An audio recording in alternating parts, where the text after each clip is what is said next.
안녕하세요. 우리 일상의 소중한 소식들을 전해드리는 제일도의 아름다운 세상입니다. 석탄 산업이 호황을 누렸던 1970년대 또 80년대 이 강원도에 있는 태백시는 대표적인 탄광촌이었습니다. 때문에 수많은 노동자들이 광부가 되기 위해 이 태백으로 몰려들었었습니다. 그리고 70년대 당시 국내 총 석탄 생산량의 70%를 태백이 담당했는데요. 하지만 낙후된 이 직업 환경 때문에 안타깝게도 많은 노동자들이 유명을 달리했습니다. 이들의 넋을 기리기 위해 세워진 산업전사 위령탑. 산업전사는 다름 아닌 이곳에서 석탄을 생산했던 광부들을 일컫습니다.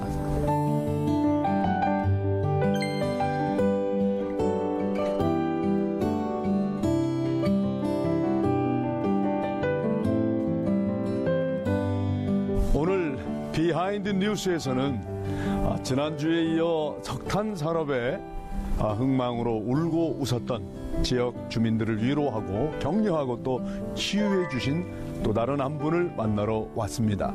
저와 함께 가보실까요?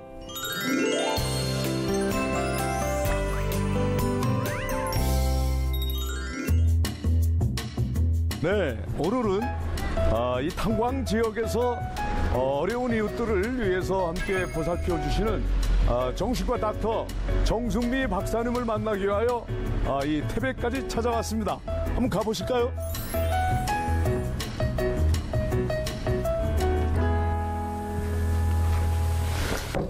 안녕하세요. 아우, 정 박사님 반갑습니다. 반갑습니다. 네.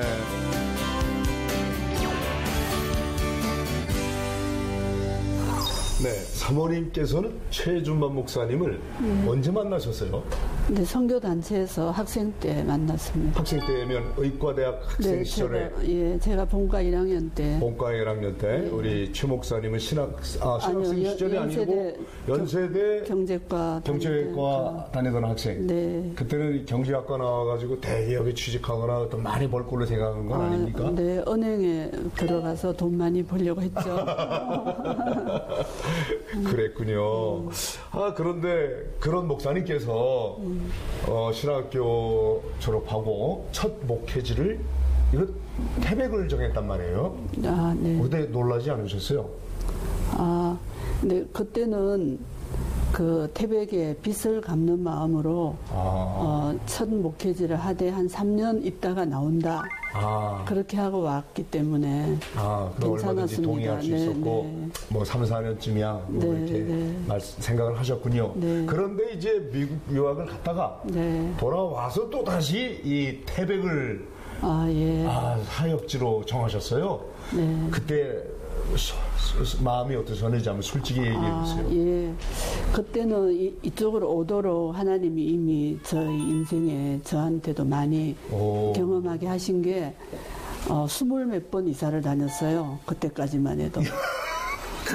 제가 레지던트 2년차 때 결혼해서 네. 월세 값이 오르면 점점 더 서울 시내에서 멀어지는 쪽으로 계속 이사를 몇 개월마다 1년마다 이렇게 해서 20몇 번을 옮겼기 때문에 저는 태백이라도 이사를 안 가게 해주시면 가겠습니다 하고 항복하는 마음이 있을 때 그때 미국에서 결정을 같이 내렸고요.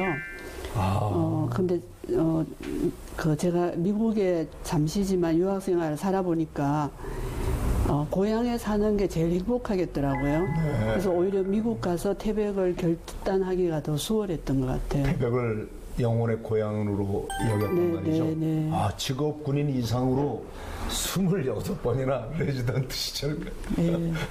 그렇게 이사를 많이 했다는 얘기를 정말 가슴이 찡한데요. 그러면 뭔가 그렇게 이제 좀 연세가 들리시면서 안정적인 생활, 좀 뭔가 그런 걸 이렇게 바라는 마음이 없으셨어요? 그때는 이미 제가 그 훈련을 받고 있는 중이라서 하나님이 정한 자리가 아니고 또 이사 갈 것 같아서 이사만 안 가게 해주시면 어디든지 가겠습니다. 이제. 지금부터 21년 전 그 태백 연동교회를 개척을 하셨지 않습니까? 네네. 목사님께서 이 사모님의 그 내조 없이는 불가능했다 이렇게 얘기를 하시더라고요. 어떻게 또 내조를 하셨습니까? 뭐 내조를 하려고 했던 것보다 네, 어쨌든 어쩔 수 없이 깨어져서 예, 살다 보니까 내조가 됐습니다. 저는 본래 남 돕는 걸 잘 못하는 사람인데, 뭐, 남편은 헤어질 수도 없고, 예. 그래서, 힘들었지만, 네. 참 보람이 있었다는 생각이 들고요. 아, 그렇군요. 예, 그 태백연동교회 이제 담임 목사님 사모님이시면서 또 정신건강의학과 원장님이세요. 우리 정 박사님, 이 정신과 전문의 길을 걷게 된 계기, 그 많은 여러 과 중에서 정신과 닥터가 되겠다고 결심한 어떤 동기가 있었습니까? 네. 저는 본래 그 마취과를 전공했고요. 원래는 마취과였어요? 예, 마취과 그 생활을 8년 했습니다. 본래 정신과를 하고 싶었는데, 그 레지던트 때 자신이 없었어요. 네. 정신과 의사는 좀 더 다른 사람을 도와주려면 자기 문제는 잘 해결할 수 있어야 되지 않나, 이런 착각을 하고 제가 어플라이를 안 했었는데, 이제 다시 제가 하고 싶은 걸. 그렇습니까? 10년 후배하고 같이 수련을 받았습니다. 10년 후배와 함께 네. 다시 정신과 의사로 수련받고 하셨단 말씀이죠. 네. 대단하십니다. 근데 뭐 제가 대단한 게 아니고요. 그 삶에, 우리 목사님과 살아가는 삶이 참 어려운 좁은 길이라서 네. 제가 그렇게라도 발산을 안 하면 너무나 힘들 것 같아서 아마 그렇게 된 것 같습니다. 목사님의 목회 상담 절반 이상을 사모님이 해주시지 않았을까 이 생각을 해보네요. 지난 2월부터 네. 또 5월까지 휴진을 하셨다고 들었어요. 무슨 이유가 있나요? 이제 제가 은퇴하기로 결정했고요. 이제 주변의 상황도 제가 목사님과 함께 해야 되는 상황이 많이 생기고. 네. 그래서 이제 후임자가 5월 달에 초에 오셔요. 그렇습니까? 그 사이는 제가 문을 좀 닫고 쉬려고 합니다. 그렇군요. 그리고 태백에 오셔서 몇 년 이 병원을 운영하셨어요? 예, 28년 운영했습니다. 28년. 네. 40대에 와서 지금 70을 바라보고 있습니다. 지금 제가 듣기로는 이곳에서 이제 상담을 요청하고 찾아오는 환자들을 돌봐주셨다면 이제 찾아가는 진료도 생각하신다 그러셔서 어떤 얘기인지 궁금합니다. 네. 뭐 구체적으로 제가 생각해 보진 않았고요. 네. 일단 여기서 진료 행위 자체가 제한이 되기 때문에 짧은 시간에 처방도 해야 되고 수십 명이 외래 밖에서 기다리면 쫓기면서 이렇게 환자를 늘 치닥거리처럼 이렇게 하기 때문에 제가 이제 은퇴 후에는 네. 하나님이 혹시 부르시는 곳이 있으면 제가 뭐 하겠다보다 좀 그동안 제대로 이렇게 사람과의 만남을 그 진료에 제한되었던 부분을 네. 좀 보상할 수 있지 않을까 좀 꿈을 가져보는 거죠. 그렇군요. 네. 자, 이 탄광산업이 한참 발달했을 때와 또 지금의 태백의 상황 많이 좀 차이가 있지 않겠습니까? 예. 시대도 많이 바뀌었는데 이 병원을 찾는 분들 그 한참 탄광촌이 이런 붐을 일으킬 때에도 이 자리를 지키셨는데 네. 그 이후와 어떤 차이가 있고 요즘 또 증세들을 어떤 아픔을 호소하는지 네. 궁금한 마음이 있습니다. 그 28년 전에도 벌써 내리막길에 막바지 때 제가 들어왔고요. 그때만 해도 내리막입니까? 예, 벌써 탄광이 이제 그런 기운이 많이 있을 때예요. 근데 이제 달라진 거는 환자들 그 퍼센테이지가 강산 종사자들이 가족과 네. 많았는데 네. 지금은 한 부분으로 되고요. 지금은 이제 강원랜드 직원이 수천 명이니까 그분들과 가족들이 많이 오시고 그렇군요. 또 태백에 연세 드신 분들은 다른 지역에 가서 못 살거든요. 더워서 여기 시원하기 때문에. 그렇습니까? 그래서 이제 자식 따라 나갔다가 다시 다 들어오셔서 되게 나이 드신 분들이 정착하고 사니까 노인들 많이 오시고요. 네. 또 사실 뭐 정신과에 오시는 분들이 제한이 없어요. 누구나 다 대상이 되기 때문에 일반 분들 다른 도시와 크게 다를 바 없게 됐어요. 그러니까 대하는 이 탄광 산업을 이제 카지노 산업이 대체하면서 네. 그 도박의 피해로 마음 상한 분들이 그러면 아니요. 오실 수 있나요? 그런 분들 오시면 참 좋은데 이까지 잘 오지는 않고요. 그 직원들이 4천 명이나 되니까 그 직원들 도박으로 인한 그 피해자들 이제 우리 부근대수는 최준만 목사님께서 또 열심히 하시잖아요. 그 일도 뭐 말리시지 않았어요? 그냥 왜 그렇게 굳은 일만 골라서 하냐고 그런 마음은 안 들었어요? 제가 젊을 때는 그분이 하는 일에 대해서 제가 깊은 그 하나님 뜻을 잘 몰랐어요. 그냥 내가 아내니까 도와야 된다 이 생각을 했는데 나이가 들면서 그분이 잘하는 것과 절대 못하는 부분을 제가 알게 됐고 이거는 은사다. 이 사람의 은사는 지원해야 된다. 이제 그런 마음이 들었습니다. 현명하시고 용기도 있으시고 저는 엄청 반대에 부딪혀가지고 고생은 조금 했긴 했습니다만은 저도 많이 괴롭힙니다. 참 조금 그래도 괴롭혔다 그러니까 위로가 됩니다. 전혀 그렇지 않다 그러면 뭐 사람인가? 그건 아니죠. 성질없기도 하겠는데 헤어지려고도 여러 번 했는데. 그거가 되네. 그 말씀을 진작하셔야지. 그래서 나는 왜 이렇게 이분은 그냥 남편은 하는 모든 일을 다 그냥 떠받들고 이렇게 존중하고만 했다 그러면 조금 거시기 할 뻔했는데 이제 좀 사람이 보이네요. 아닙니다. 자, 앞으로 우리 정 박사님, 목사님 사모님으로서 어떤 그 미래가 펼쳐질 것 같습니까? 제 마지막 인생은 제가 하나 되고 싶은 마음으로 제가 이제 사업을 포기하고 이제 경제적인 게 상당히 두렵지만 무조건 하나님 한 의지하고 이때까지 시간적으로 장소적으로 영적으로 모든 면에서 하나 되지 못했던 그 과제를 여생에는 해결해야 되겠다 싶어서 제가 은퇴를 했고요. 무슨 일 하겠다보다는 일단은 그런 마음이 들었고 또 혼자서 하나님 일을 하기 어렵다는 생각이 들었어요. 남편 혼자서는. 그래서 마지막 여생은 함께 서로 부족한 부분을 도와야 되지 않나. 그러니까 다른 부분은 계속 해오던 걸 저희는 이제 막판에 좀 해보려고 하는데 못했습니다. 의사와 목사가 친구가 되어서 아주 아름다운 우정으로 부부지만 그런 어떤 부부의 사랑 플러스 우정으로 해갈 때 더 아름다운 것 같더라고요. 제가 이렇게 상상만 해도 아주 굉장히 마음이 즐거워집니다. 구체적으로 기도 제목을 좀 저희들에게 주시면 우리 시채널 시청자들이 두 분을 기억하고 함께 기도할 수 있을 것 같습니다. 네, 감사합니다. 근데 이제 밖에서 볼 때는 너무 아름답게 보이잖아요. 한 사람은 영적인 치료자, 저는 정신적인 치료자. 그러니까. 근데 그 감춰진 그 뒤 그늘은 아마 상상에 맡기겠습니다. 참 어렵게 살았고요. 어쨌든 밖에서 볼 때 좋아 보이는 그 부분은 상당히 우리 주관적인 세계에는 상당한 스트러글이 필요했고요.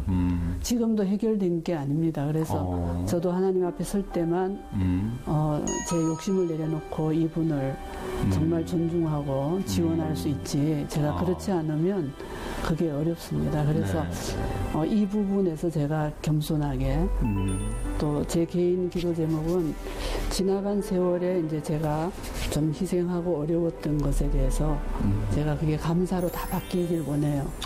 아직 그런 수준이 안 된 것 같습니다. 그래서 제가 그렇게 하나님께 다 돌리고 내가 너무 고생한 이 기억을 감사로 이렇게 기억이 좀 바뀌기를 그 단순한 기도 제목을 드리고 싶습니다. 네, 저희들이 아주 열심히 기도하고 응원하겠습니다. 감사합니다. 두 분의 하나됨을 통해서 또 이제 앞으로 은퇴 이후의 삶이 목사와 의사가 둘이 연합하여 함께 찾아가는 진료. 아우, 굉장히 다시 한번 또 모셔야 될 시간이 있지 않을까 생각이 듭니다. 오늘 대단히 감사합니다. 고맙습니다. 감사합니다. 안녕하세요. 굿뉴스의 김명인입니다. 특별한 날이 되면 우리는 종종 선물을 주고받게 되죠. 선물은 받을 때도 좋지만 줄 때의 기쁨도 큰 법인데요. 선물을 준비하면서 상대를 생각하는 마음 때문이 아닐까 싶습니다. 여러분께 선물을 드리는 마음으로 준비한 이번 주 굿뉴스 바로 시작합니다. 지난 2월 27일 미국의 한 고등학교는 예정일보다 몇 달이나 일찍 졸업식을 열었습니다. 18살 캐머런 브라운 군과 그의 아버지 브라이언 브라운 씨를 위한 학교 측의 작은 배려였는데요. 브라이언 씨는 시한부 판정을 받았지만 아들의 졸업식을 꼭 보고 싶다는 강한 바람으로 병마와 싸워왔는데요. 이 사실을 안 학교 측이 강당의 작은 졸업식을 준비한 것입니다. 안타깝게도 그는 아들의 졸업식 9일 후 눈을 감았는데요. 학교 측의 작은 배려로 마지막 소원을 이루고 떠난 브라이언 씨. 하늘에서 평안하시기를 소망합니다. 얼마 전 한 소년이 엄마의 손을 붙잡고 쭈뼛쭈뼛 경찰서로 들어옵니다.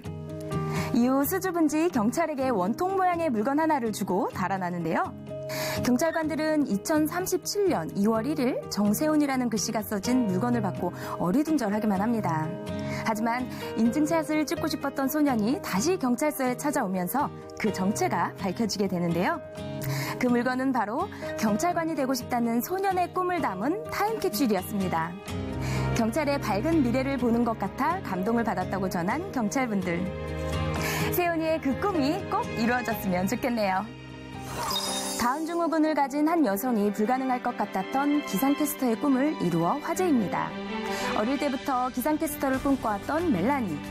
그러나 다운 증후군 때문에 번번이 꿈은 좌절되고 말았는데요. 이 사연을 알게 된 프랑스 정신장애인협회에서 그녀의 꿈을 위해 발벗고 나섰습니다. 페이스북에 멜라니의 사연을 전하며 그녀가 꿈을 이룰 수 있도록 10만 개 이상의 좋아요를 눌러달라는 캠페인을 벌인 것인데요. 불과 며칠 만에 목표의 2배를 달성하며 멜라니는 프랑스 국영방송에서 기상캐스터 제의를 받게 됐습니다. 장애의 벽을 뛰어넘어 많은 사람들에게 희망을 전한 멜라니. 꿈을 포기하지 않는 사람에게는 언젠가 길이 열리는 것 같습니다. 사람들이 가장 많이 하는 후회 중에 하나는 실패에 대한 후회가 아닌 도전하지 않는 것에 대한 후회라고 합니다. 도전을 망설이는 일이 있으신가요? 그럼 용기 내보세요. 여러분 앞의 기회를 붙잡는 한 주가 되길 바라면서 다음 주에 다시 만날게요. 오늘날 우리는 과학 기술의 발달로 과거에는 생각하지 못했던 편리한 생활을 누리고 있습니다. 특히 작은 핸드폰 하나를 손에 쥐고 원하는 정보를 빠르고 쉽게 얻고 또 SNS를 통해서 다양한 사람들과 소통하며 지내고 있는데요. 하지만 이러한 문명의 발달 속에서 사람 관계 가운데 느낄 수 있었던 그 애틋한 정은 점점 사라져갑니다. 곳곳에서 좋은 사람들을 만나기가 너무도 어렵다는 이야기를 듣기도 하는데요. 이렇게 각박한 사회를 살아가는 현대인들에게 오늘 비욘드 뉴스를 통해서 행복으로 가는 길을 제시하고 싶습니다. 자, 먼저 영상을 함께 보시죠.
웃을 때 함께 웃어주는 사람은 있지만 울 때 함께 울어주는 사람을 찾기가 쉽지 않은 세상입니다. 영상 속에서 만난 시민들은 내 이웃의 어려움을 그냥 보고 지나치질 않았습니다. 함께 우는 마음으로 먼저 다가가 손을 잡고 또 이웃의 필요를 채워주었죠.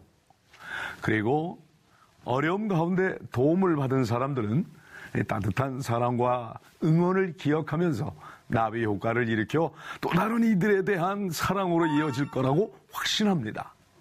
한 사람 한 사람의 작고 놀라운 선행들이 계속해서 이어지고 모여질 때 우리가 원하는 아름다운 세상, 따뜻한 세상이 될 수 있겠죠. 오늘 함께 본 영상이 각박한 이 사회에서 어떻게 살아가야 할지에 대해 고민하는 분들에게 귀한 실마리가 되었을 것 같습니다. 지금까지 최일도의 아름다운 세상 비욘드 뉴스였습니다.